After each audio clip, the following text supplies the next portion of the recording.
Hi, good afternoon. My name is Jay Rothman, and welcome to Real Men, Real Talk, Raw. Today we have a special edition, a special show.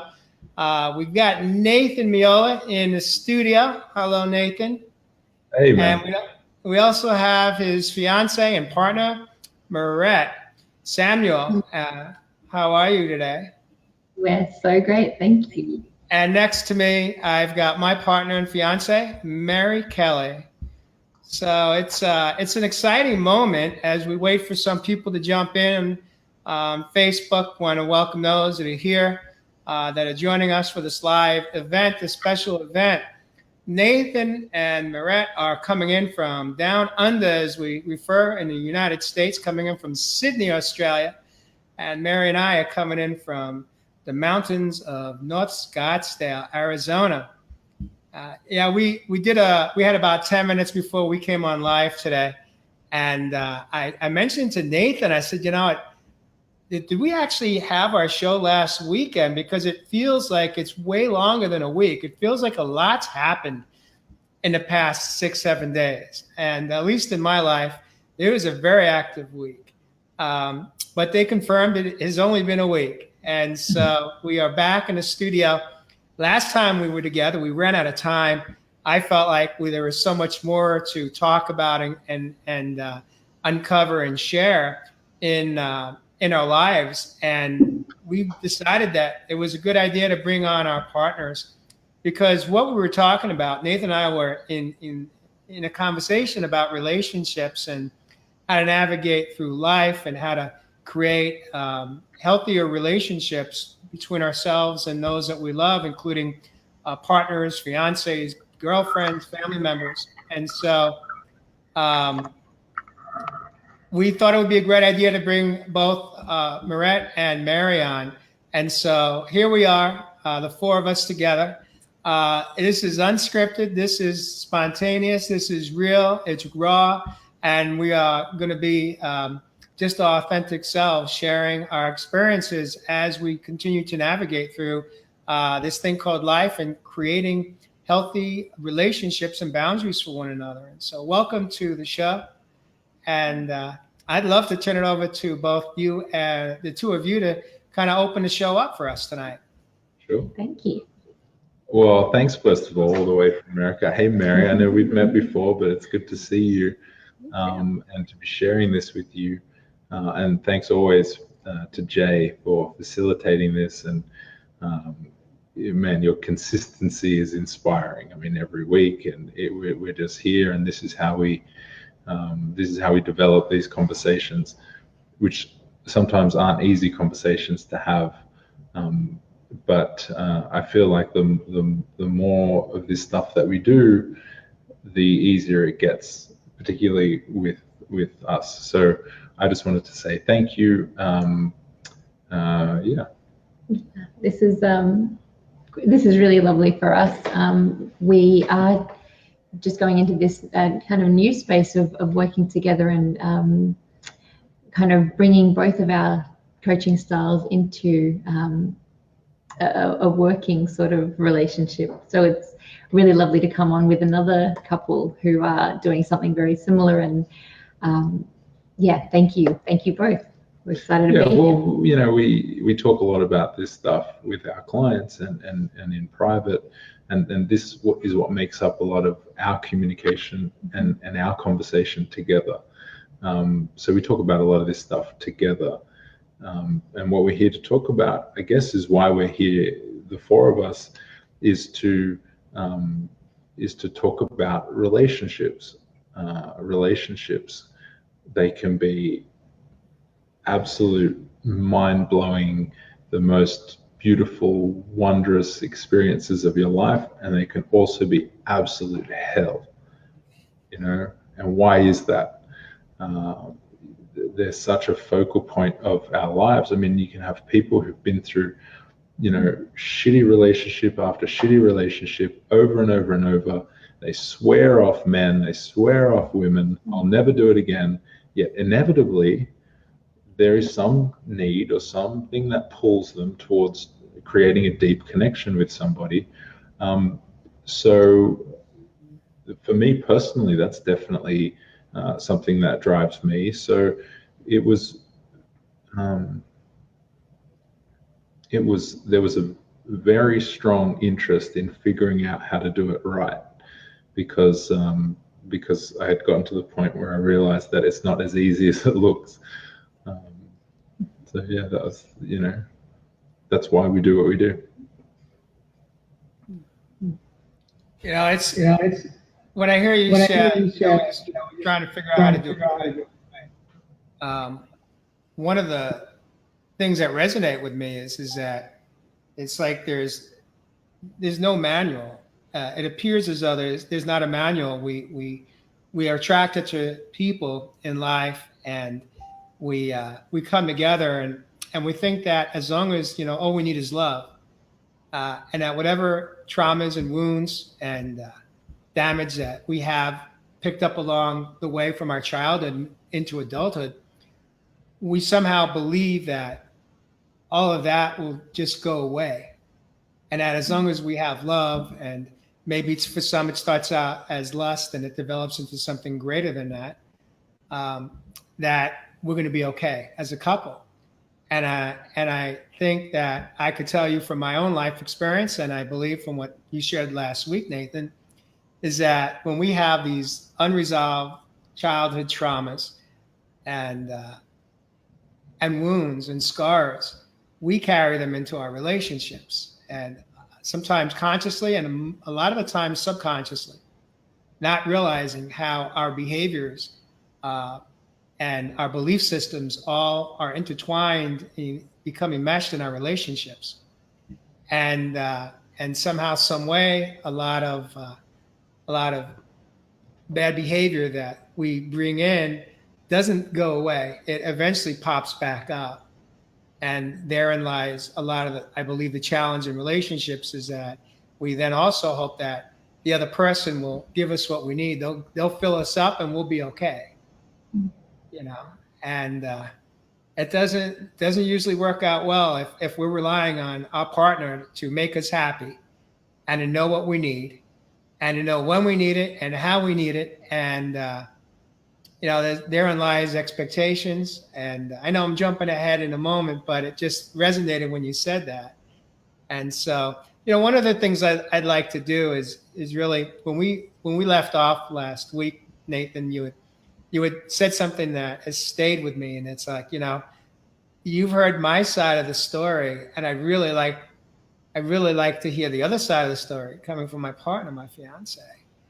And so perhaps maybe that's a good place for us to really jump in here, is to share your perspective and your experience as life unfolded for the two of you.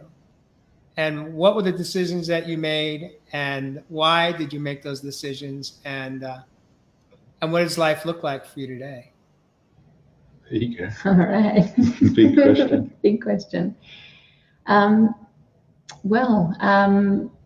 I think for me growing up, I had a beautiful family unit, quite a large one. I'm an only child, and my entire childhood was around being around family and celebrating everything we could celebrate whenever we could celebrate it. And very slowly, as I grew a little bit older, sort of 5 and 6 years old, the family unit started to break down. So we had quite a few divorces in my family, and my parents actually ended up splitting up. My mum is a very, very feminine woman, and she really struggled with the breakup and with my dad leaving.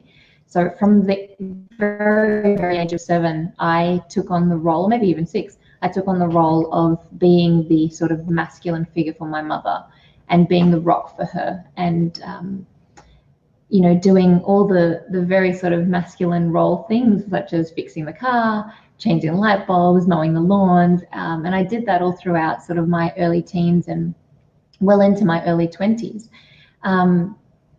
So I really kind of naturally gravitated towards that sort of role of being the protector and the provider and the problem solver.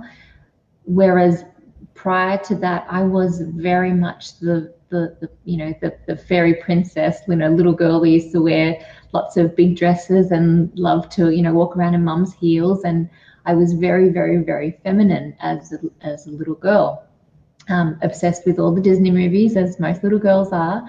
And I loved all of the, I was obsessed with Audrey Hepburn. She is, to this day, she's still my idol.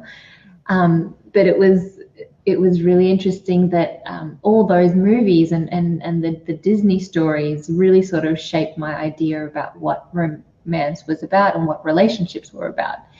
And I really took sort of the elements of the fantasy, which were the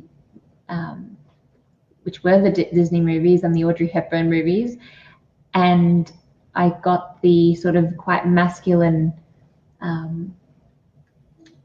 the doer aspect of my life and what I was with my mother, and off I went and had disastrous relationships, because there was a huge part of me that was looking for the fantasy, but then there was the extremely masculine part of my life, or the highly developed masculine side of myself, that made me kind of dominate in my relationships in a way that I didn't realize I was doing.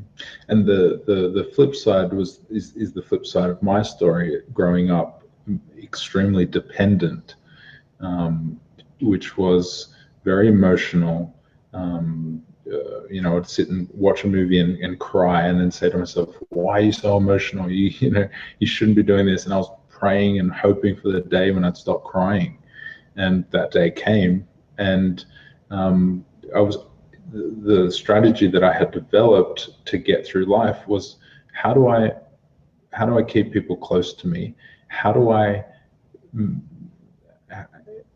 protect myself from being hurt? And that protection was from the aggression of my father and the fear that I had about doing something wrong and being smacked on the bum. And the strategy was to become as small as possible, to become really as pathetic as possible, so that I wouldn't be hurt. And I used that strategy to teach people how to treat me. And I taught people that they couldn't make fun of me. So I was never bullied. I was never made fun of at school, because I taught people not to. And that's how I also trained people to look after me financially, by doing things for me, by wanting to help me. I created that. Meanwhile, that had a very highly developed feminine energy, right? Which was communication and listening and empathy and emotions and all of that kind of stuff. But I was so ashamed of it that I had to do whatever I could to outwardly portray the masculine ideals that I believed I needed to have in this world. So that's the flip side of what Mirette was talking about. And I think if you understand that side, then you can start to see how, as we practiced those two roles, what happened when we actually came together. So it's interesting to see the flip sides, because I really think we attract people into our lives to teach us something, and that's not always the most pleasant experience, right? And you really have to go through a lot to find and discover that lesson. And if you bail because it gets difficult, then you never actually push through it. So I guess that's a good way to start. I wanted to, if you don't mind, I wanted to ask Mary, I wanted to ask actually how the two of you met. We always say God, but we were in a 12-step group together, and growing up with an alcoholic mom, I didn't realize how much I was affected by her drinking until Jay asked me, did anyone drink in your family? Did you experience any of that growing up? And I said, yeah, as a matter of fact, my mom was an alcoholic. And he said, well, great.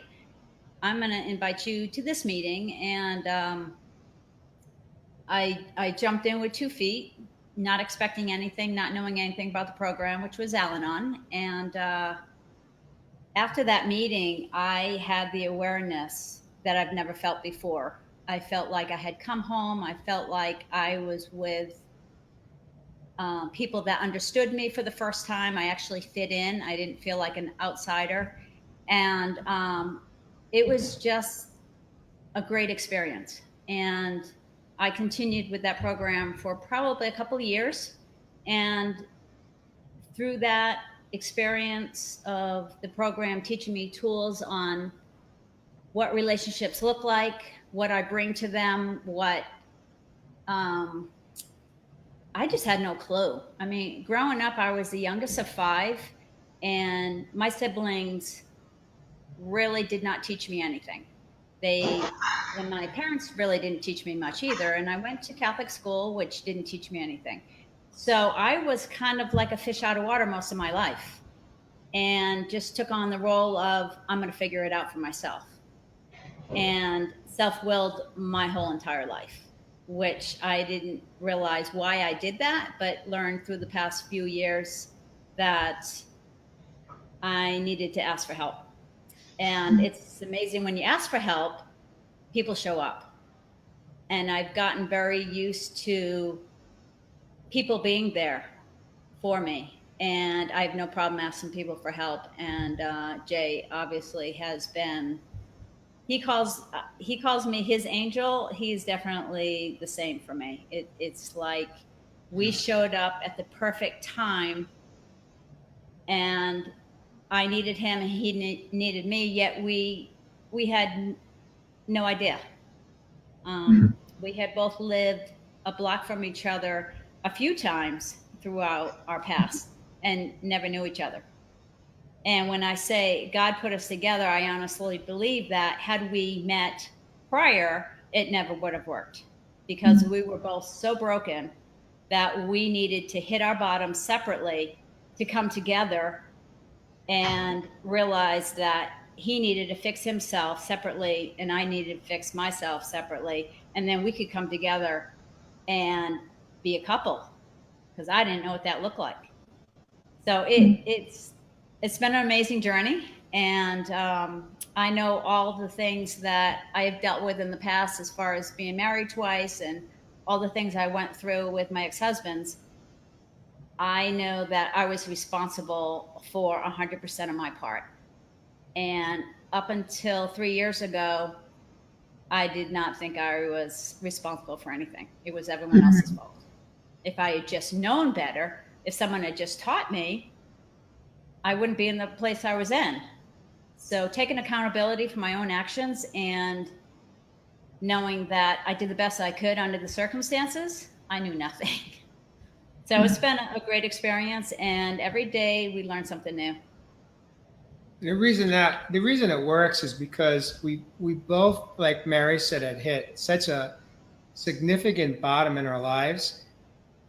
We both were very similar in our behavior leading up to when we met, in that we both tended to be very solution driven, very much, I don't like the terms labeling, but if you were to put a label, codependent in our behavior, like to fix people, like to have solutions and be very, very creative and just take care of business, all the business, every aspect of it. And so we had that trait, that character, that behavior, very, very similar, which was different for me, a new experience.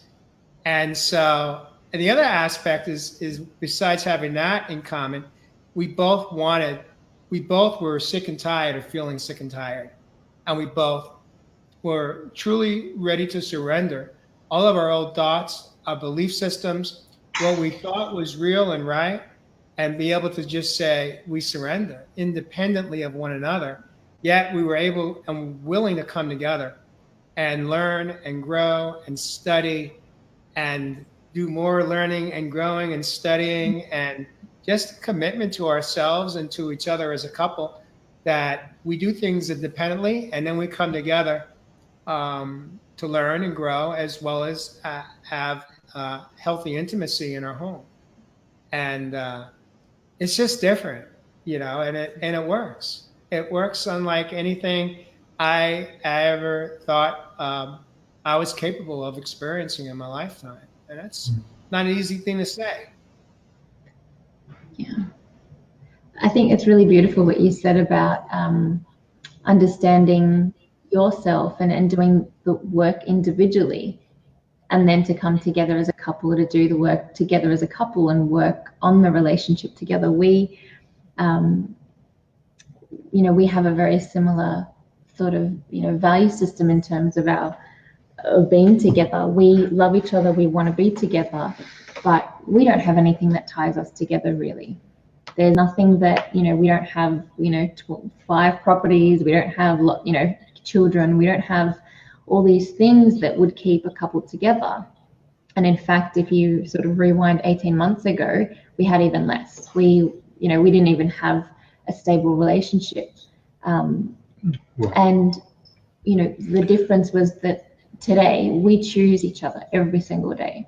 We make that choice. And regardless of what we have or what we don't have, we know that both of us want to be in the relationship, and every day we make that choice, as opposed to needing each other or any sort of codependency, as you said. Which was the case before, because you understand the patterns we described earlier. When we came together, I often talk about like each person's got their own storm above their head, and that's the storm that's built up and made up of patterns and beliefs and perspectives and experiences and decisions and emotions. And when you get into a relationship, you kind of, both people bring those storms together, and it creates a massive storm that's just overwhelming. And you know what, there's part of me that feels like we label that storm love, right? Like it's just so intense. But the fact is that we weren't capable at the time of handling that. And we had met, 10 years earlier when we were back at university, back when I was, 200 kilos and very overweight and a very different person, and so ashamed of who I was that I was projecting a false image of myself to the outside world for the simple purposes of trying to prove that I was enough, trying to keep people close. And part of that, we talked about that the other day, was the lying. I was lying to people. I had learnt how to lie, and I would say that I was addicted to lying.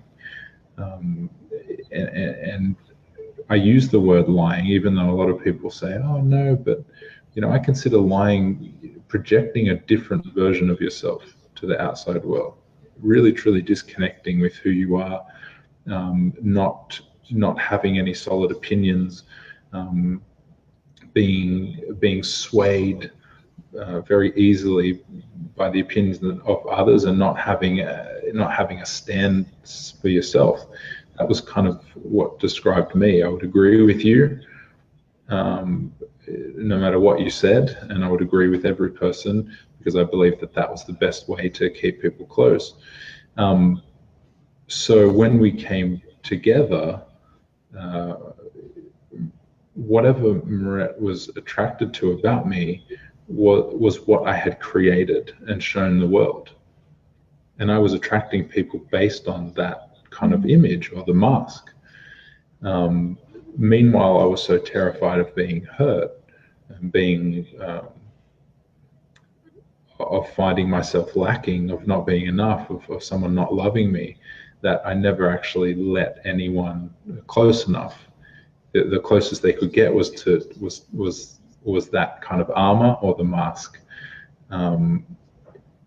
So when we eventually came back together, that's what we were facing. We got into it's not even like we got into a relationship.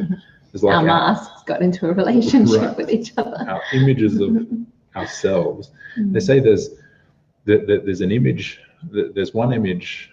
Don Miguel Ruiz is a beautiful writer, and he writes a book called Mastery of Love. And in that book, he describes the fact that we all have an image that we present to the world when we're unconscious or living in this pain. An image we present to the world, and an image that we have when we look in the mirror, an image of ourselves that only we know. And every person has that. So when we have a relationship, we have two people come together, the images meet each other. But what you understand is in that relationship, there's at least 4 images at play at one time. And it actually ends up being more, because the relationship itself, we began to project our relationship to the outside world as an idea of what we wanted to show people together, which was a 5th image. And then the image underneath it all of our relationship, which was like the 6th image. So now, through the process that we've been through, we've closed the gap between the images so that there's only one at all times. And that feeling of that is, I mean, what does that feel like to in terms of not having to? It's freedom, and it's ease, and it's peace. It's not thinking, all right, I'm like this with this person, and then we have to be a certain way with this couple when we see them, or we're just the same at all times. It declutters your mind, because you're not worried about portraying a certain image or offending or any sort of noise like that. But what did we have to go through to tear that stuff down? Like, because you have to understand, like, I was related to that there was a statue, right? And we literally had to tear it all down. Yeah. The most terrifying. It was thing. more like a bomb that went off and destroyed the house, and we were left with rubble, and we had to literally clear the rubble away, rock by rock. And we talked about what that bomb was when I admitted to Mirette that I cheated on her a year and a half earlier, and we had been trying to make the relationship work, but the undercurrent of what was going on that we had no idea about, our unconscious drivers and beliefs were controlling us, and the bomb that I talked about last week, my bomb was confronting my biggest fear in that moment, which was revealing myself. Which collided perfectly with my biggest fear and what I had spent my entire life running away from. And that was someone betraying me in that way. So it was Nathan's greatest fear compacted with my greatest fear, and it was literally a napalm bomb. Yeah, it was like, a disaster. That was an understanding that I had that's what this meant. That it was much more than just offloading my guilt and trying to fix the relationship, that this was the best way to fix it. It was way beyond that. It was, at that point, it became life or death. It became, it was like a calling, like this is what I have to do. And with the conscious realization of the destruction and the pain that we were both about to go through, that's what I kind of stepped into in that moment. And that kind of set us off on a journey or a pathway that we just had to push through. There was no other option. Well, there was another option. We could have left. I mean, it was so easy to leave at that point. That was probably the easier option, to just walk away. And that was definitely my pattern from the previous relationships. And not that I had ever experienced this before. I never stayed in a relationship long enough that it was even a possibility, because I, whenever I felt unsafe or felt that my trust had been broken in any minute way, I was gone. It sounds to me that's a sense of self-sabotage. You cut it off before it came. Exactly right. So one of the thoughts that come to my mind is, and first of all, I want to honor the two of you for, um, for being very authentic and honest in this moment. It's one thing to know your truth and to speak it in the four walls of your home, but to share uh, your true stories as they unfolded, and sharing. You refer to it as the bomb. I refer to it as the perfect storm. Um, I honor the two of you for your honesty in this moment on this live show. I would like to ask you, Mirette, because so many couples experience what you guys went through together, and so many choose a different bridge, a different avenue to go down. They exit out stage left. Yep, absolutely. And I'm interested to know, Mirette, why you chose to go down the road that you did and to stay in a relationship, and what was behind that for you versus taking the easy way out? Okay. I was confronted with my biggest fear, my absolute biggest fear. And as I just said to you, this was what I'd been running away from and avoiding my entire life. I realized that I had left a bit of a trail of destruction behind me and hurt lots of people that I really, truly loved. And that came from my own fear. The reason I stayed was because I was able, through a lot of the work that we did, I was able to get to the point where I saw Nathan for who he was, not for what he did. And that was probably the biggest difference compared to what I had done before. I had always just looked at people and said, well, their behavior is a representation of who they really are. Their actions speak more than anything they could ever say. I got to the point where I knew who he really was, and I could see past that. And I felt a level of love for him that,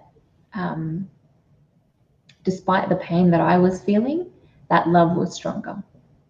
And I also knew, and I think this is the really important part, I knew that there was a commitment there on his side to heal the relationship and to also work through what had caused him to do what he did.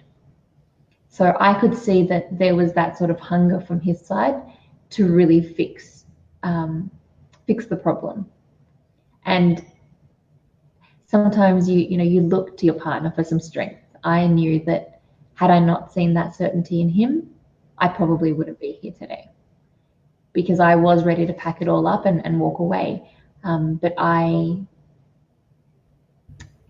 chose to stay, and I knew how I felt about him, and I knew that I loved him, and I saw past what he had actually done. One of the things I just heard you talk about, Mirette, is you mentioned your love for him, but you also mentioned the pain. And I have been a witness in my own life to go through a similar situation in my own home, as well as witness friends of mine who were in the same exact scenario as the two of you were. And the challenge was the pain was so much greater in the moment than their ability to,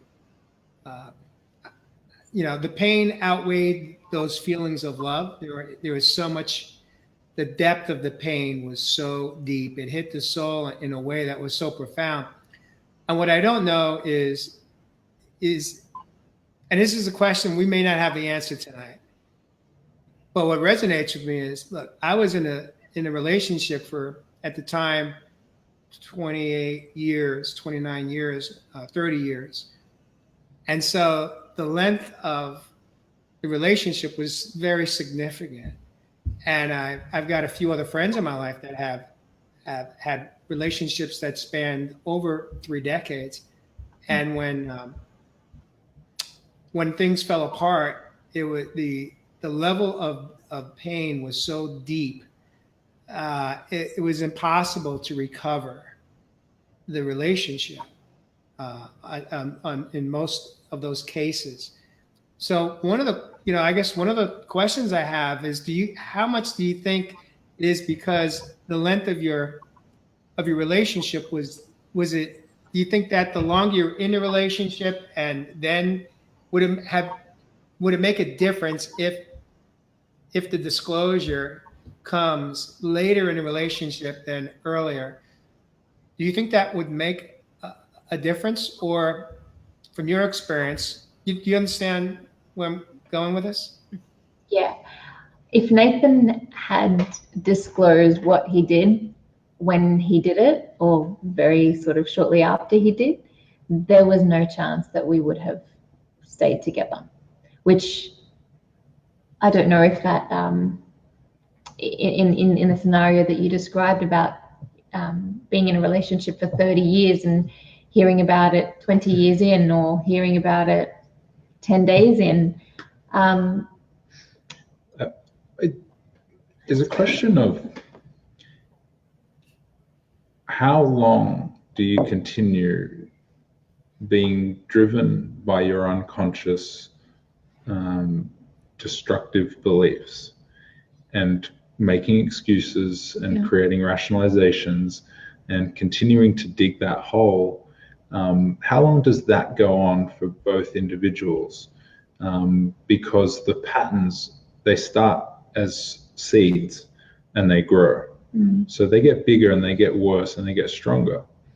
So we both had 30 years of that individually, and our relationships and whatnot, and we'd known each other for 12 years, but we had that long of doing it. And I had also, as you recall, gone through the process of, losing 100 kilos, 120 kilos. And, I had already kind of started to face that rock bottom moment and start to change the trajectory of my life. So, I had already started doing that completely separate from Mirette. I think the answer to the question is, the longer you go without waking up, the longer you go ignoring the signs and ignoring those, we talked about the feather, the brick, and the train last week, which is, the universe giving you these signals, these signs to say, you're misaligned here. You're off track. Straighten up. As long as you brush them off and keep plugging along, keep drinking, keep gambling, keep having sex or cheating, or lying, or whatever it is, the stronger the armor becomes, the more calloused you become towards that. So for sure, the harder it becomes, because you've practiced pushing it down, you've practiced suppressing. You're just not very good at doing the work that's required to look inside. So if you've got one person doing that for 30 years, and if you combine that into a relationship, and then the two of you do that together for another 28 years, right? Then you both, the relationship becomes callous. The relationship builds that armor of ignoring and continuing to move on in unconsciousness, which makes it even harder to work through together. So I guess the answer to the question is yes, but also no. Meaning, I think the only thing that I asked this question the other day: do you feel like any relationship can be saved? The answer is absolutely yes. But there's one condition, and that's commitment. If two people are committed to making it work. I also just wanted to say that one of the most empowering kind of realizations I had when all of this happened was, well, the thing that really, really changed the way I felt about what had happened was that I actually changed my meaning around what had happened. Because when you think about infidelity, when you think about that situation, there's a lot of stigma that comes with it. There's a lot of sort of stereotypes, and there's all sorts of advice that your family and friends give you. Once a cheater, always a cheater. You can never be trusted again. You could never have that trust back in your relationship. There's all these things that come with it. I had in my mind, if my partner cheated on me, it meant that I wasn't good enough, that they were looking for something else, something better, something more. By understanding how untrue that was, also shifted things for me. So I was able to understand that Nathan's infidelity had nothing to do with me, and it was all his own stuff. At the end of the day, when I made that decision to essentially come clean, not just with Mirette, but with the world, like I said, for me that was life or death. Like that was something that I was called to do, that I had to do. So in the relationship, that was the path that I had worked towards, and it was 18 months of work that got me to the point where I was capable of telling her. Like I told her as soon as I humanly possibly could. It just happened to be 18 months that it took me of work to get to the point where I was able to understand why I had to. Not that it was an emotional response that I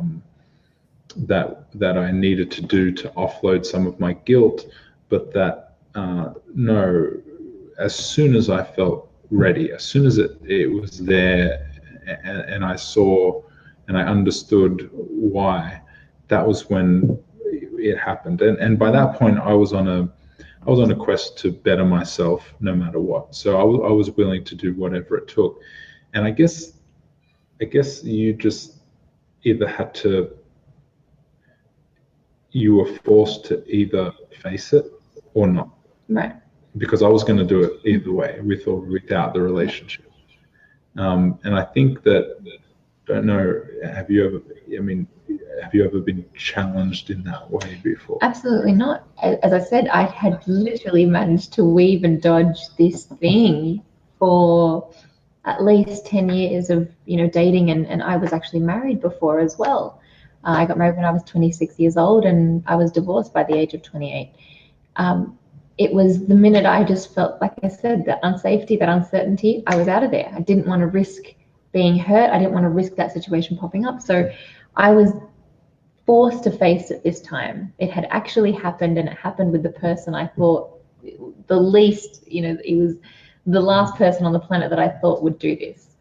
And it was really a bit of a slap in the face for me to wake up and see what I had been doing, and how this situation had finally, I had to face it. There's an expression that what you fear you will find, and that's exactly what I found. I had a huge wake up call, and it was a choice to stay and deal with it, or walk away and continue the pattern. I love there's so many things that between the two of you that you've just shared in the last few minutes here. One of them, Mirette, that really stands out to me is that both of you have acknowledged that the cheating that took place was not about you. And the fact that you had that awareness and understanding that the choices that Nathan made were because of his issues that were unrelated to you.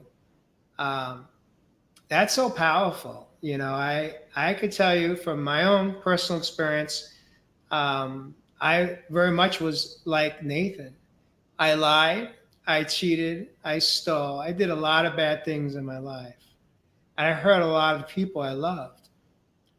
But the difference between Nathan and I is that I didn't begin to have my awakening until I hit my rock bottom.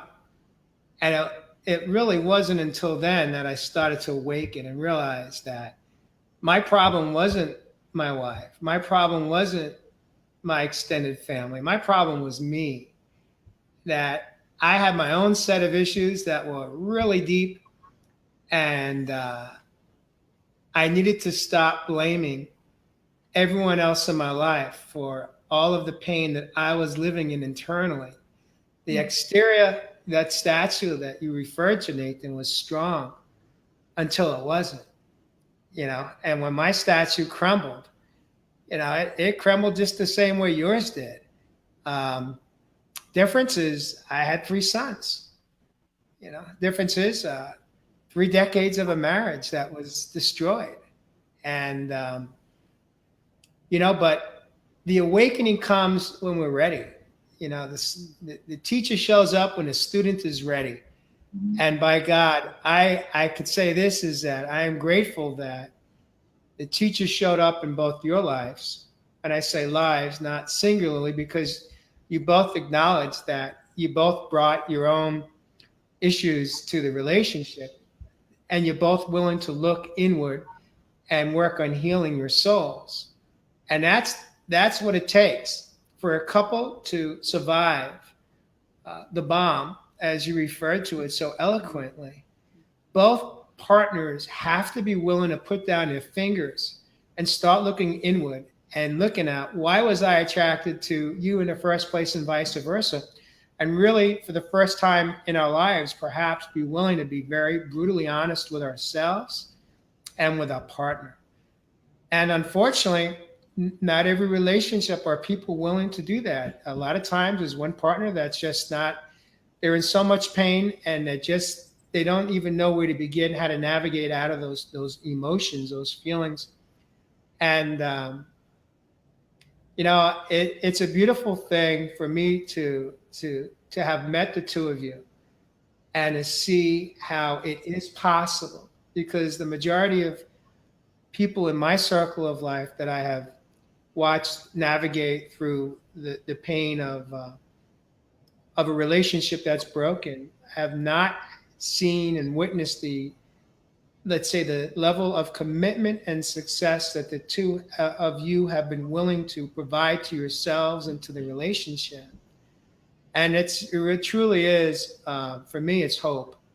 And what hope means to me is healing our perspective every day, because that's what brings a relationship back together, is that, healing our perspective, the willingness to change, the willingness to be brutally honest with ourselves about who we are at the core, and that the two of you could love each other and learn to love yourselves just as you are, as you said, Nathan. No more falseness, no more need to project something that you are no longer willing to project, just to be who you are 24/7. And as you said, Mirette, that beautiful word is called freedom, because that's the lightness, and the darkness is bondage. And I can tell you that I lived in bondage for most of my life, 54 years, living in internal bondage, not because of the way my ex-wife behaved, or because of the way my mom or my dad or my ex-employers or bosses or friends, because of the way I was behaving. It was all about me. And I just never was willing to truly look inward and do the work. It was easier to look at everyone else's stuff and go to judgment on them. It's a lot less painful. The beautiful thing, though, is I actually really love the idea that I'm going to have to face pain at any given moment in my life, because through the pain is how I grow. that's how I continue to be enlightened and learn. And we kind of still do it kind of every day. I mean, yesterday is another example of, you know, we had an argument over driving. I was driving, and we had a little kind of thing about, you know, the way that I was driving, and you know, one of these little arguments that you have that we get so wound up in a little thing. Well, when we talked about it later, when we had the time, we start with the driving. It's the presenting problem up here. Right. Yeah. And then the further we go and just sit with it and go with it and go with it, it ends up being, you know, a much deeper layer. And if you get caught arguing about the driving, or arguing about the like the toilet seat, or, you know, if you believe that that's the problem, you're never going to resolve anything, because you're trying to win an argument. And if you're trying to win an argument, I mean, that's not what I got into a relationship for, to battle against someone and try and prove myself right, or compete. I mean, you do that for long enough,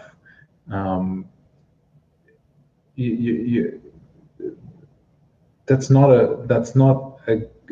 a game you want to win. You know what I mean? Like, I talk to a lot of men who, you know, I spoke to a man the other day who was telling me about how in his relationship, the things that he doesn't care too much about when he argues with his girlfriend, he'll just let her win. The things he doesn't care too much about. But when it's something he cares about, well, then he will make sure that he wins, and he will get really serious, and then she'll know he's serious, and then he'll win. And I thought, well, are they the only two options? Because it seems like you're in control of both outcomes. Either you choose it's not important to you, or you decide to win. And I see this dynamic coming up so much in relationships. For us, we go into every discussion, every conversation, every argument, whatever you want to call it, with the sole intention of figuring out why we are feeling the way we're feeling in this moment. And the other person is there simply to provide the trigger. Yeah, sometimes the trigger, right? Yes. It's exactly not. right. It's not about the toilet seat, Nathan. Not about the toilet seat. Never is. No, it never is.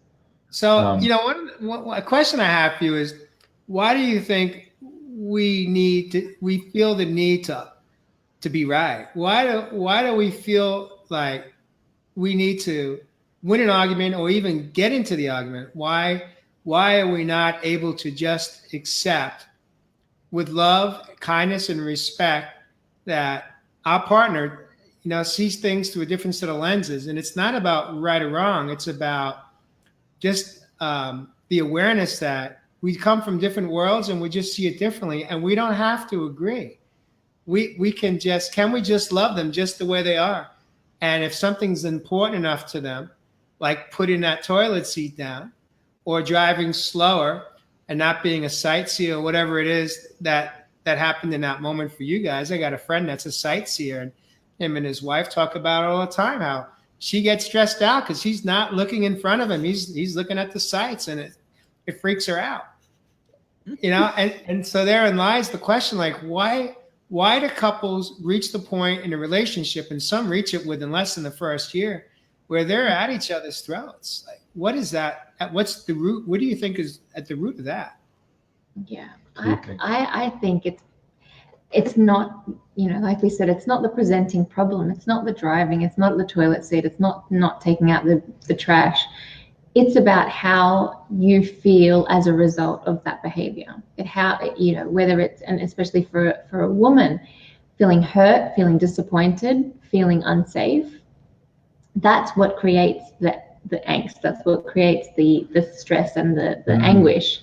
It's not about the act itself. Right. It's about how it makes us feel. So you're saying that in that moment to be dragged or hooked into that emotion, the emotion has been trapped and is coming up from a long time ago.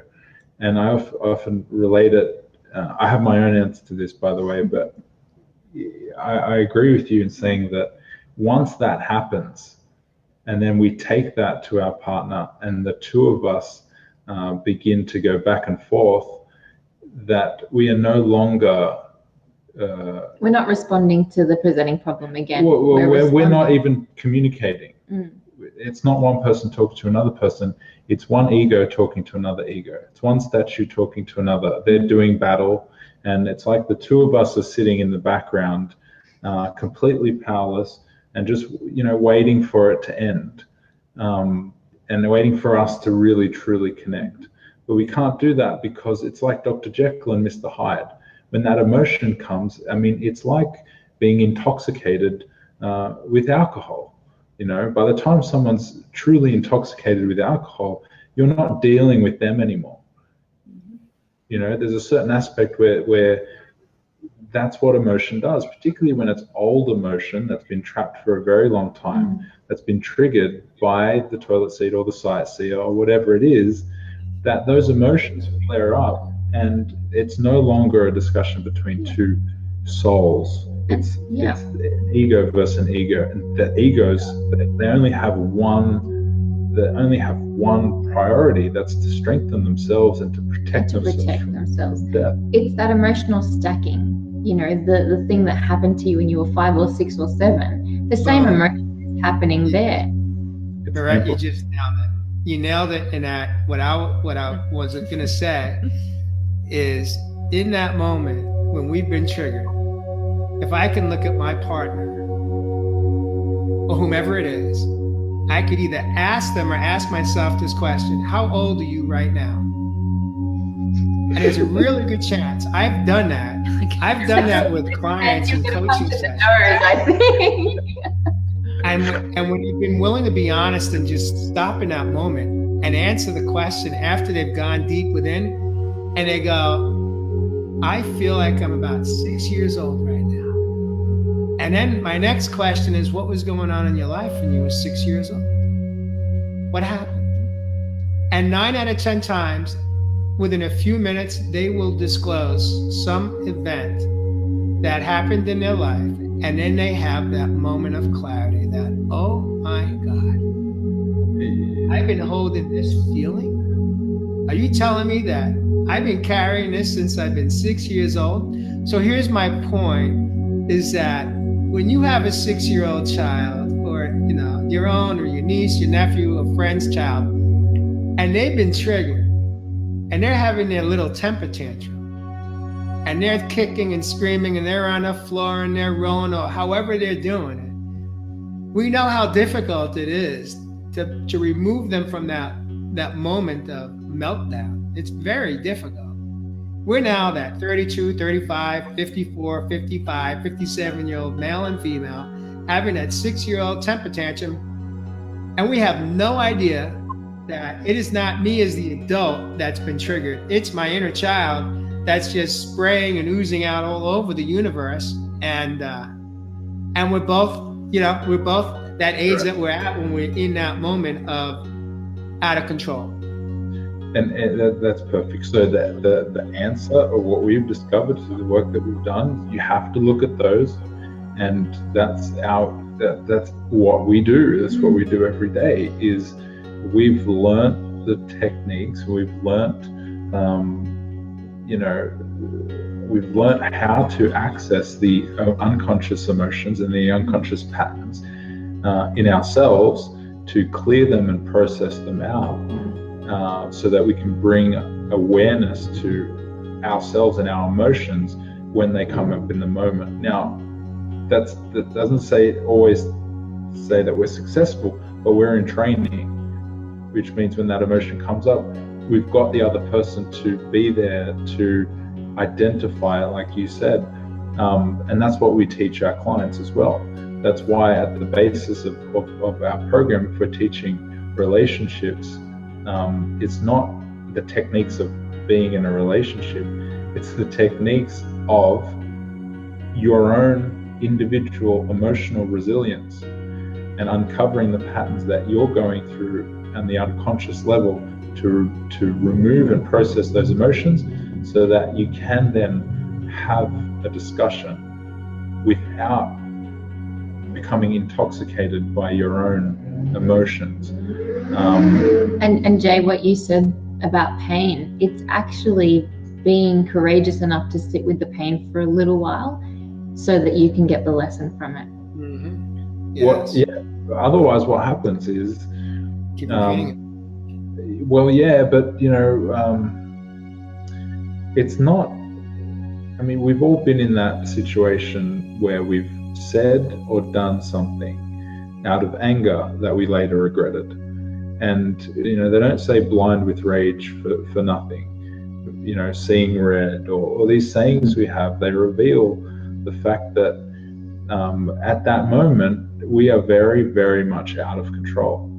And unfortunately, in a relationship, sometimes you can say things that can't be unsaid and do things that can't be undone. And if you are not able to look at yourself, then it only takes a couple of those instances to completely destroy the fabric of the relationship. Now, one thing I can say about us is even in the middle of the deepest pain we were in, that night that I told Mirette, what it enabled to happen was for Mirette to say all the things that she had been holding on to in our relationship, right? All the way down to the smallest things that she had felt that not safe enough to tell me about myself, the things I had been doing, the ways I hadn't been stepping up, all, true things that I had realized myself in not stepping up to be the man that I wanted to be, right? And this was, for me, part of that stepping up. There was a lot of work that I had to do to develop the masculine energy that would enable Mirette to feel safe enough to drop into her feminine energy, which would be the true alignment that we were seeking. And even in that moment where Mirette was overcome with all those emotions flooding back, the deepest, darkest pain, she never once said or did anything with the intent to hurt me. Never once. There was never a word said out of anger that was designed to poke and prod and hit a vulnerable area and inflict pain. How is that possible? I mean, my God, I can't speak those words. I didn't experience that in my home, and I don't. Mary, did you experience that in your home? No. Well, my question is, was that your self-fulfilling prophecy that it's possible that this was going to happen? So you prepared yourself in a sense that you would that this was going to happen? Or I definitely had no awareness at the time. Yeah, I never thought it would happen. And it was the thing that I was most afraid of. So I had no conscious awareness that the universe was going to deliver exactly what I've been running away from my entire life. But when it's a fear, it's there. Right. You're always kind of living with it. When it happened and when Nathan told me, everything that I said was true. The things that my anger, my frustration, my hurt, that was all the things that I was feeling. There was no, I didn't feel that there was any part of me that wanted to destroy his character or say nasty things about him, because I was so in myself, almost, you make it sound like I had this beautiful, wonderful grace about what happened. I was a mess. I was a mess. I was a disaster. I was screaming and crying and my legs couldn't hold me up, and it was terrible. But I was just in my own pain. And these were the things that Nathan was probably afraid to hear from me, but they were all true. Right. And that's the other thing. It's not like she didn't say anything that was hard to hear. Mm-mm. Everything was hard to hear. Yeah. But again, I have been working on myself for 18 months in preparation to hear those things.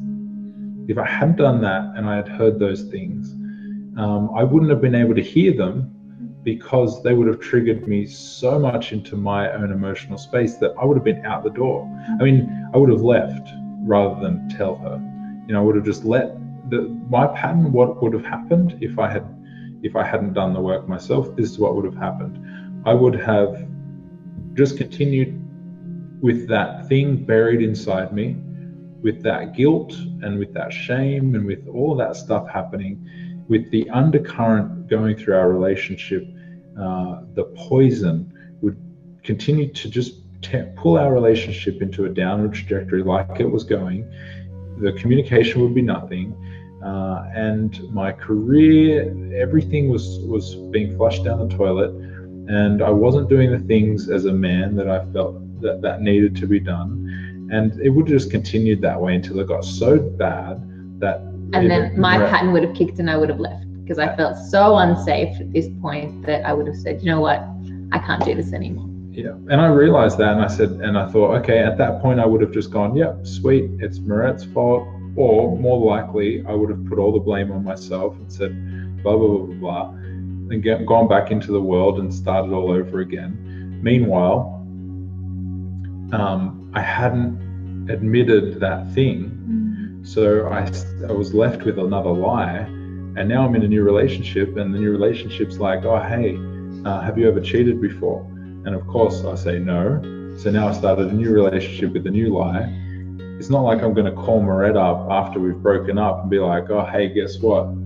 Just to fix myself, I got to tell you something. I cheated on you, blah, blah, blah, blah. You know, so what then? Then I'm stuck with it for life. These are the kind of things that I understood, which was why I had to do it. And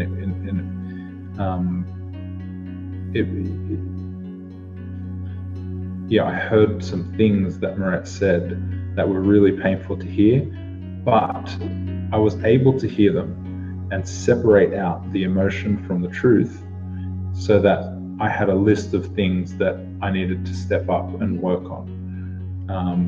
And in that, so the emotional part was me screaming and crying and hurling this stuff at him. The truth were the words. The truth were the words you said? The words that I said, yeah. So the delivery was very emotional, but the truth was there. Yeah. The other part was also, I blamed myself for what had happened. There was a part of me that blamed myself, because I had thought, well, he hasn't been stepping up. I've been supporting him financially. I've been paying the rent. I've been doing everything. I've been sort of not looking after myself. And I'm looking at Mary's t-shirt there. It says choose self-care. There was zero self-care on my part. Zero self-care on my part. So I was angry at myself, almost equally as angry as I was with him. But go back to our patterns, right? I had trained people how to take care of me. So I had taken all that dependency that I had on my parents, and we moved in together. And where do you think it all went? I just loaded it onto Mirette. And then we moved states, so we didn't have anyone else. So I just continued my stuff, and Mirette was very good at giving. Yeah, that was my pattern, looking after everybody else except myself. I got looked after, so I was happy, right? And that dependency was fulfilling, and nothing was being said about it. Meanwhile, I knew if I continued this, that I was going to find myself in a place that was going to be absolute disaster. So this was my process of starting to take more responsibility for my life, and telling Mirette that was one keystone aspect. But I had been working on removing the safety nets and making and stepping up in my life. And that was just the part of the process of that. And I think that because of that process and that journey that I had been on, it enabled Mirette to see something different in me, something changing, that gave her enough kind of trust that the reason I was telling her, the reason I was doing it, was for nothing other than to step into my full potential and to be the man that I wanted to be and knew that I was, the man that she deserved, and that I would do whatever it took to be that man, whether she was there or not. But at the same time, it's hard for me to say that any of that would have happened without her, because she had been, Mirette had been and has been the kind of driving force behind all of my ambition and all of my desire to be better, because I just I couldn't imagine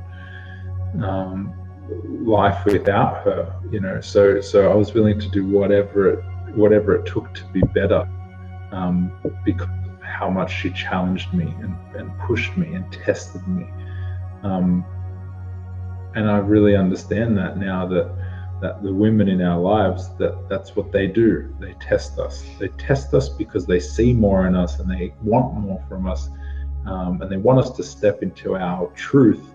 And anytime we don't live up to that, they're going to feel unsafe and they're going to push and push and push, and we should not expect anything less from our women, So I'm very, very grateful and thankful and unbelievably lucky. I want to just take let's just allow us to have a moment just to breathe. At least I feel I need that. Yeah, we are past the hour mark, and there's so many different directions. I've got a plethora of questions, lead questions that could take us probably through 3 more hours right now. They're so close to the tip of my tongue. And what I'm feeling, truthfully, as we're speaking truths here right now, is that there's an opportunity for more conversations, because there are so many areas that we have not touched on as it relates to just relationships and how to live in healthy relationships, because so many of us worldwide know what it feels like to live in an unhealthy relationship at home in the darkness and not know how to either improve it, change it, or get out for different reasons. And so I think that there's so much opportunity for us to have more conversations and dialogue about what works for the two of you and what works for Mary and I. And so I'd love to consider, throw it out that perhaps maybe we get together again more than once and just continue the conversation, because there are topics that we haven't hit on, like the word respect and the thought behind the question of, once we lose respect for one another, can we get it back? That's a topic in itself. Another one is intimacy. We haven't touched on what that looks like in a healthy relationship. What is intimacy and what is healthy intimacy? And how do we get it? How do we sustain it? There's so many other topics. And so there's so much to learn. What's that? There's so much to learn. You talk about intimacy, and we're learning constantly, reading, and there's just so many layers to it. So yeah, I agree. We'd love to continue the conversation. That sounds wonderful. And I'd like to know more about your program, of what you two do, because it sounds really interesting, and it may be something that we may want to partake in this country. Yeah, I think that's something to talk about for next year, when we're going to be traveling through America. Come see you guys. We will, absolutely. So is that basically your full-time job? Yes, both of us. Cool. Yeah, Mirette coaches the women, I coach the men. We coach them separately. Our program's called Unshakable, and it's an emotional resilience program. So teaching the techniques and methods that I was talking about to understand the patterns and the strategies that were developed to deal with the emotions that came from the patterns, and also uncover the unconscious beliefs that are at the root of those patterns. And what that is when you get triggered, the spiral that you go down takes you all the way down to that root belief. And there's not that many of them, to be honest. It's I'm not enough, I'm not worthy, I'm useless, I won't be loved. I won't be loved, or some variation of those. And it's not complicated because of the nature of us as humans and the patterns that we create. The more people you work with, the more you see these patterns coming out. And once you learn the techniques, it's like discovering the key to unlock the padlock. So that's what we do. We work with people on their own emotions, to identify the emotions, and then to teach them how to process and release their own emotions so that they can better handle the things that come up that trigger them throughout every single day, and what needs to be done each day to take care of yourself. And then also we talk a lot and teach a lot about the masculine and feminine energy balance and how that's important within each individual person. So it's a program for individuals who want extraordinary relationships, and the core of it is the emotional resilience piece. Yeah, it's I love the work you guys are doing, because I think ultimately we all want the same thing. We want to love, we want to be loved, and we just have had some derailment and unaware of much of it that's at the root. And so what I learned in my own life is that when I was finally willing to go deep within and find out what was at the root of a lot of my unhealthy behaviors and thinking and actions, I was able to begin the healing process of my mind, body, and soul. And so that's, it's powerful when we're willing to do that work, because everything changes in our life. All of our relationships change. That doesn't mean that they all change for the better. It just means that they change. Some of the relationships that we have to be willing to let go of, because as we heal our minds, body, and soul, we learn that some relationships are not good for us, that they're toxic and they're hurtful. And so, it's just all part of growing up, I think. And really, I think it's more about coming home. It's not growing up as much as it's about coming home to our soul. And so those are my parting words. I invite you to have parting words or thoughts, and so we could put closure, a nice pretty bow on the show for this evening. Lovely. I'm going to leave it to you. Oh, are you really? Yeah, I hate talk too pressure. much. You know how I feel about that. Well, we want to say thank you. This has been, it's just been beautiful to sit with your presence and both of you. Mm-hmm. We could talk about this stuff all day, and we kind of do. We've made a career out of it now. But yeah, likewise, I'm going to shoot that compliment straight back. We love what you're doing, and it's so beautiful to see that more and more people are actually starting to invest in themselves, and understanding themselves so that they can, nurture the relationships in their life and help other people find themselves too. We talk about relationship role models. We didn't have great relationship role models growing up. In fact, there aren't that many around us in our lives. People can be together for 40, 50 years, but their relationship doesn't necessarily mean that it's a good one. Our sort of purpose and our mission with our work that we do is to be a relationship role model for people, and to help other people become that for their friends and their family. So yeah, we get lots of people say to us, like, just seeing the way the two of you are together, you know, shows me what I've been putting up with in my life from the man or the woman, or what I've been doing. And I finally see that there's another way, that I shouldn't be putting up with that from a man, or I shouldn't be doing that or treating them that way. But that's all I've ever known how to do. So we are all that role model for someone. And you know, the infidelity stuff, and we've realized that it's happening so much. It's happening all over, and it's happened for all time. And you know, if we don't talk about it, then it remains in the darkness, and shame grows in the dark. So the cure for shame is the light.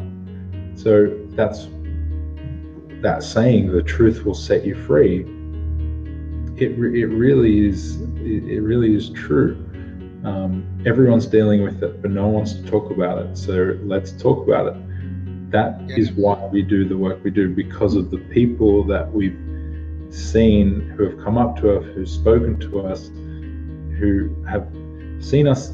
Like literally, the most powerful interactions we have is when we sit down and we just talk about, and I'll say something like, I admitted that I cheated on Mirette, and we sit there and talk and have the conversation, and people's faces, they're just like how, I don't get it. How are you sitting next to each other talking about this stuff, and holding hands, or we see each other?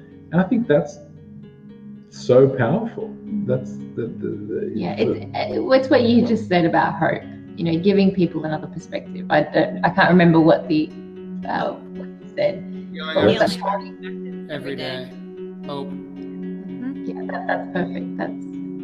And actions speak louder than words. So it's amazing. Like, people think we've been together forever, and again, it's our energy. We come into a room, or we go into a restaurant, and we turn around and there was not a line until we start to order, and we turn around and there's 10 people behind us. I said, yeah, that's our positive energy.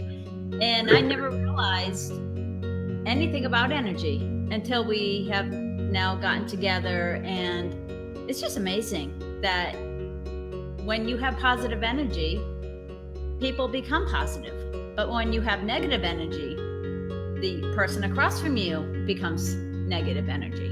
And I lived with that all my life, so I never saw the contrast. You guys were talking about, the contrast. Like, you don't know what you don't know until you know it. Yeah. And we both know that we had no clue before we met each other. Mary, now we know what we know, and it's like, what? We need to get the word out there. We need to let people know that, you can't fault yourself for something that you were not taught. And it's not your fault. And today's a new day, and just move forward and do the best you can do. But you need tools. So we've learned over the past 3 years that you reach for a healthy tool instead of going back to old behavior, because that we know does not serve us. Yeah. So every day it's like, where's my toolbox? Where's my tool belt? You better bring it with you all the time, because you will revert back to old behavior, and it's never going to serve us. Yeah. So those are my parting words. That's great. Thank you. And you talked about energy, and I just want to say, don't get me started on energy, because that's 2-hour conversation. For sure. We may need a 2-hour show. Yeah. So I think we should say our goodbyes, and let's talk offline. Let's kind of think about, maybe get back together as to how often we want to get together. I don't know if we need to make that decision or not, or we just, go for what feels real or feels right. And but there's so many topics that we could just land on and dive into, and spend 30 minutes, an hour on a topic, as we've done tonight. So profoundly. Again, I just want to thank the two of you for coming in. I know it's your Sunday. It's about 12:30, just after high noon in Sydney, Australia. I can tell you we have not had dinner yet. It's about 6:30 here. We'll probably grab a bite. We had a very beautiful lunch, a healthy lunch made at home. And not knowing what you guys have planned for your afternoon. Are you doing it, or do you have anything else going on? That have you figured it out yet, or was this the highlight? This was pretty much going to be the highlight. Yeah. I've got some work to do. Maybe some family time later. Beautiful. All right. Well, let's get back in touch. And thanks for being here. And I want to just acknowledge we did not acknowledge the guests that were in our community that joined us live tonight.